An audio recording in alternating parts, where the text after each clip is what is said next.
Ball Earth versus flat Earth. The interesting thing it is to me is the fact that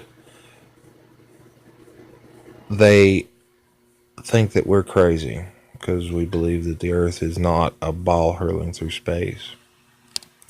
But I find it crazy that they believe that it's a ball hurling through space without any investigation of their own. The biggest difference between someone that believes that the Earth is a ball versus someone that believes the Earth is a flat or a donut or whatever anyone else wants to believe out there is the fact that at least the person that doesn't believe it to be a ball has at least went out here and attempted to do their own research and try to figure it out on their own. You know, NASA has been proven to be liars. They've lied to us before.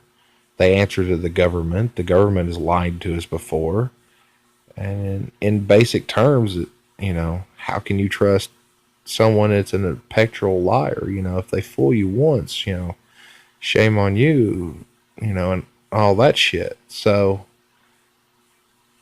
it's baffling to me that someone that believes that the Earth's a ball, when you even ask a question, not even believing it's a flat or anything, just asking a question, and they get so upset and so out of shape just because of freaking you asked a question.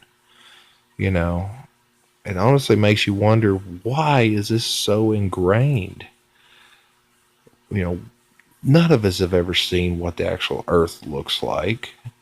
None of us has seen any of this information that is being stated to us to be fact. We're just told by people. Our parents told us because they were told it. Our teachers tell us that it's a ball because they were taught it was a ball, and that's what the textbook says. It's pretty much a long list of just one person telling someone else is telling someone else, and none of them knowing anything because they've not seen anything to even verify or deny its truth because they have not ever thought to question.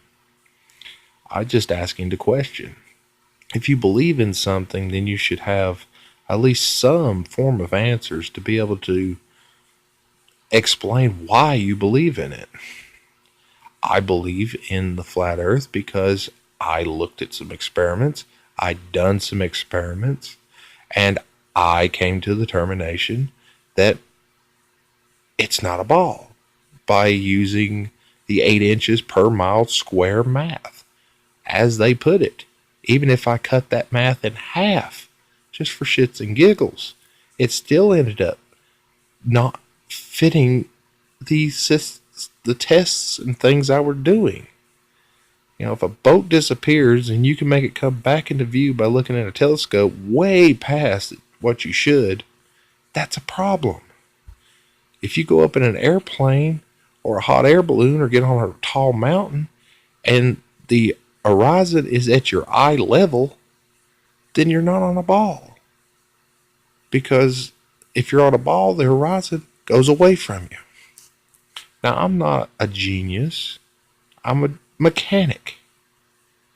But I have common sense, which is something I fear that the world that we live in these days is very lacking of.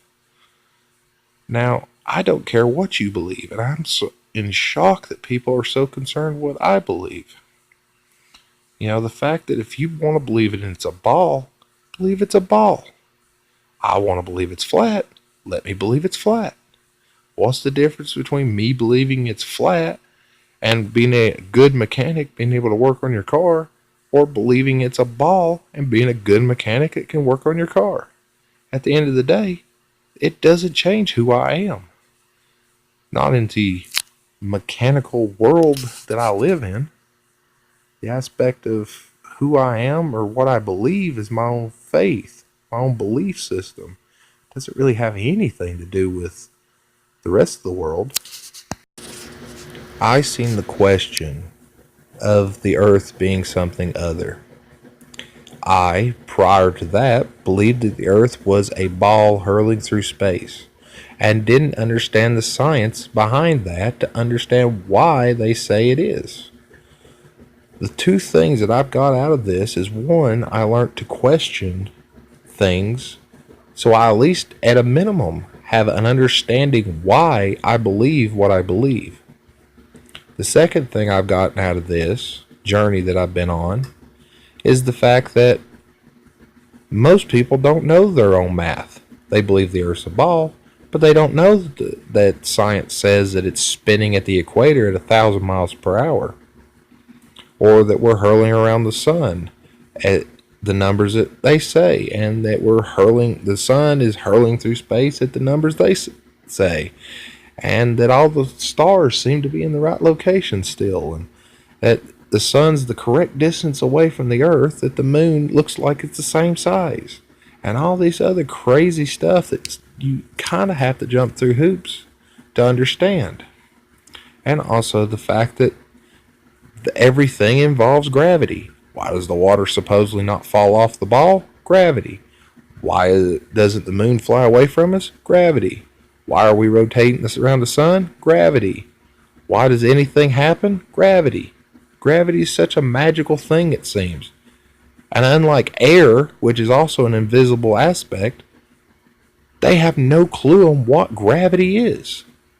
You do a little bit of research on gravity, you find out really quickly that they don't have a clue what gravity is. They can show you what it does. They drop something.